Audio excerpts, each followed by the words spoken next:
Gold medalists, champions already, Heath as well. That's, of course, the Toshino. Napakalakas ng lineup na to. And this is one of the things na kailangan natin tignan dito, Kuya Wolf. PSO versus HFE, this is actually David and Goliath ngayon. This is a David and Goliath storyline dito.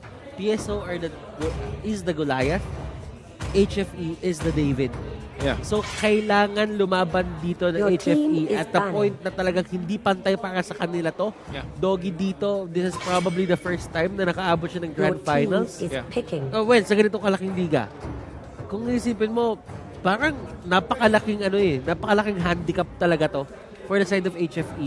Na if they ever do this, if they ever make this championship happen for their side, pakiramdam ko walang duda. Alam natin talagang malakas sila. Pero right now, PSO, hindi nila hahayaan yun kasi ang PSO ngayon, they are ready to kill. Yung atmosphere na pinakita nila, yung parang, alam mo yung dating na pinakita nila sa game na yun, they really want to go for the Grand Slam. Oh, yeah. And they need this championship para pwede pa nila gawin yun pagdating ng season finals natin. When you look at PLT Smart Omega, they're like the bad boys of the tournament. Parang ganun yung kanilang aura dito because they want to go for the kill all the time. Was able to talk to one of the managers then, one of the CC chief. Back then, it was maybe months ago. And they were about to play itong series na to na it won't matter to them but it will matter elimination dun sa kanilang kalaban. Para nasa group stages yon na yung PLDT Smart Omega hindi nila kailangan manalo at all. Pero they're facing up against a team na sobrang kailangan ng 2-0. But they said, hindi na kami magbibigay ng kahit isa because of, I don't know, sabi niya sa akin, pride. It's not being like the negative na pride na parang yung kasalanan na pride. It's just that they are a team na hindi talaga nagbibigay sa kalaban. They always want to go for the victory. Kasi hindi mo na masabi na baka kapag kailangan ng 2-0 na yun, who knows if you gave out the 2-0 and they make it to the playoffs, what if yun pa yung team na tumalo sa inyo? So you never give any chances to your opposition, yung pangakalaban mo. If they're out, they're out. Ganon ang iniisip dito ng PSO. But right now, Lolita and the Hylos, I really like this combination. The Doris Pathway is a good distraction din for both teams. If they get forced to fight, Anuminon Blast is sure to hit. HFE dito will go for that Esmeralda, that Lunox, and that Rock. Maganda yung team plan nila dito. And as we all know, we don't really know if this Lunox is a core or a support. Yeah. We don't know. But then again, I like the carry pick mula sa PLDT Smart Omega kasi it makes wonders against Esmeralda and Grok. Not only that, it's isa to sa championship heroes ni Toshino. We know that he plays really good carry. We can see now in the screen that's Toshino and Hayes. Let's see kung anong next ban. Happy Feet. Actually, it's a Kagura. Targeted ban laban kay Karotizi. Interestingly, kasi inuubusan na rin dito ng mga mages na available for PLDT Smart Omega.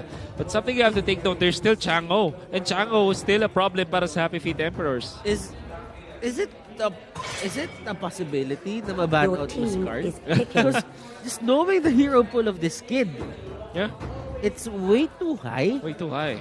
And para sa akin, you're just banning out heroes in vain kasi sa totoo lang, parang hindi naman kaya talaga eh. Yeah. This probably is a Chu or a Thabs para sa PLDT Smart Omega. Oh, yeah. Or again, Leomord, nakita natin kanina. But it's a Chu. Makes a lot of sense. Versus Lunox, versus Esmeralda. And let's see how PLDT Smart Omega are gonna take this. Because I think they will pick Cho, tapos magla-last pick sila ng either Chang'o or Akimi. Claude Masha. Your team Pero, is picking. I am actually a bit skeptical dito sa ginawang last two picks ng HFE. Yeah. How do you back up a Claude and a Masha without the tankiness na meron dito ang dalawang tank and meron kang Lunox without a double tank, right? Esmeralda. Parang if you lose one person on that trio na sa first three picks natin, you automatically lose two turrets or one turret. Ooh. Granger. Double marksman. Double marksman strategy. Ang gagawin nila dito, it's the Kimi and the Granger. Carry and the Granger. Now, we have to take note. This is Daniel's most successful hero. 7 times picked up out of the 28 games na nilaro ng Happy Feet Emperors with a very generous win rate of 71.4%. But this is the Granger, the carry. PLDT Smart Omega are saying you don't really need magic damage yet. But with the Granger, you have the burst din kasi. Parang, you think about it, the Granger is actually medyo mas tilted towards early to mid compared to other marksmen. It's like a Kimi pero physical damage ka at papatay ka ng heroes, not push. And what you do with your Granger is get the retribution or maybe a flicker kung whatever suits your playstyle, and then try to snowball from there. Mag-bounty hunter ka, get to a point where you have Blade of Despair by 8 minutes and Hunter Strike Blade of Despair by 8 or 9 minutes. And you're really strong in the mid game. Let's see if it will work, however. Kasi again, no burst damage yet para sa side ng PLDT Smart Omega comparably on what you get from a mage. Ito na nga sinasabi natin, Wolf, the main reason why HFE dito, they're actually doing great on these kinds of lineups is because wala pupunta sa backline nila and you have to deal with the Lunox and the Esmeralda onto the front line. Pero sabi dito ng PSO, let's address this way. Kapag may Granger tayo, hindi naman kailangan mag-initiate eh. Sila pag-initiate natin at baril-barilin natin sila habang palapit sila. Ganun yung main idea dito ng side ng PSO. Wow. Gonna go for Doggy this time and they do have so much damage in them. Lunox may konti lifesteal pero that's so much. PLDT Smart Omega takes 4. Gets 4 heroes to take out 1, I mean. And Carl TZ, ito nga lang yung problema nila. Hindi ganun kabilis talaga mag-take ng jungle as comparably sa isang mage. But then again, that's still Rhapsody na pwede mo makuha. And I think Retribution nga talaga ang natural na kunin mo if you're playing the Granger. Yeah, because mabilis din naman siya mag-clear ng wave as long as paisa-isa. Oo. Paisa-isa ang galaw dito ng isang ang Ranger. Kaya nga usually ang nangyayari is kung gusto mo mag-go, if you really want to go for the steal, I think Ranger is one of those heroes na kayang-kaya talaga panindigan yung mga steal plays. Especially with the Retribution din. I think that during the MPL season, there was also a time where PLDT Smart Omega pioneered this mid lane Ranger with Retribution. Oh, now, look at this. Ultimate agad. And up close and personal. Takes down the Lunox. Alam natin, low level pa kaya wala pang brilliance. Even Aaron is not even 4. Kaya hindi nila na-control si Carl TZ. Na ngayon ay almost level 5 na. Now, PLDT Smart Omega really getting ahead of this game. We mentioned na ang win condition for the Grangers to get the kills. And indeed, he is getting the kills. Top lane, Toshina and Hayes. Just bullying out etong Masha sa top lane. Ito yung pinag-uusapan natin, Wolf eh. Hindi, na-ban out mo yung mga mages. Pero ito si Carl TZ, kaya pa rin gumamit ng isang marksman. Yeah. So, bakit pa? Bakit mo pa Not gagawin? worth it. Now takes down of Burn. Taking so much damage. Blast kinakasang na nga dito. Tumatama nga naman ng maganda. But the Glorious Pathway is there. Esmeralda, not much damage of the Dragon para kay Aaron. And he goes down. Second kill para sa PLDT Smart Omega. They're not done. Lunox, napa-ultimate na nga dito. Heat actually taunting HFE. But PLDT Smart Omega will just transition into taking the turtle this time. No contention para sa Happy Feet Emperors. HFE dito, they still have a chance to turn this around. They do have the Claude on their side.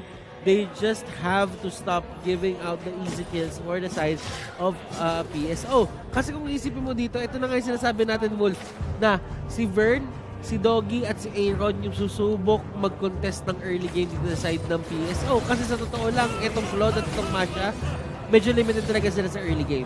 Pero with this na talagang hindi pumabor yung early game sa side ng HFE, medyo nasa alanganin sila ngayon because right now, the two marksman setup is working. Yeah. And as we all know, kung insurance ang usapan, lahat ng klase ng insurance sa kanila ngayon. Lahat pinag-apply nila, Kuya Butters. At maganda yung hulog. Maganda ang hulog nga talaga. PLDT Smart Omega really getting ahead now. Hayes wants to steal this grab and will get it! He will actually get it! Oh my goodness! Oh my... Seryoso ba? Gusto ko ng gold. I like gold, says Hayes. And I'll take it away from you. Gold medalist! 30th SEA Games! My goodness! And hindi pa sila tapos. Wave the Dragon para kay Bird. Facing to it kinapit Carl TZ. Happy to tank that! Nako po, kamuntikan pa ang mapatay pa Doggy. Will they get the kill? Yes, he will. Pero nagkabarilan. Palitan nga lang dito. Just like very good duel for Happy Feet Emperors ability to be Smart Omega. But they still are having troubles getting back to this game. Right now, hindi sila makapalag dyan just because they don't really have the Numinous Blast. But the main idea is, kapag ka ikaw ang PSO ngayon, or HFE rather, you take any gold on the map that you can. Yeah. Kapag ka ganito kalamang ang kalaban mo. Pero for PSO, na-realize ni Haze yun na sabi niya, kailangan yun ng gold. Gugutumin ko kayo lalo. Numinous Blast. Turtle resurrecting. Beautiful. Wala kang magagawa. Those are the times na talaga magugulat ka na lang na nangyari. Yeah. It happened just like expected. However, ito si Heath. Naabangan dito si Vern. But I think that eventually, PLDT Smart Omega are gonna group up. Especially when you get maybe the Hunter Strike or the Blade of Despair dito para sa Ranger. And while that's also happening, nakapag-push pa sila. So gandami talaga nila nakukuha dito, Butters. Now Turtle is being threatened by PLDT Smart Omega. I don't know if Happy Feet can fight this. It seems very hard or difficult para sa Happy Feet Emperors to even contest this. Pero Not even gonna try. Ano ang hindi kaya patakbuhin na lineup ng PSO? I don't know anymore. This is what you get from getting All-Stars. This is hindi ko alam parang skill level na ba ang nagiging basis kung bakit talaga nagagawa ng PSO to? That's Or one thing. Is this a legit lineup na pwede mo talagang gawin? Lalo na kapag na-ban out yung mga mages. One thing you have to take note though is that they have Dale, Coach Dale na isa sa mga pinakamalulupit na coaches na ngayon alam natin. And without the guidance of the coach, I don't think they will get it. Hayes wants to go for this! Hayes though! Whack-a-mole!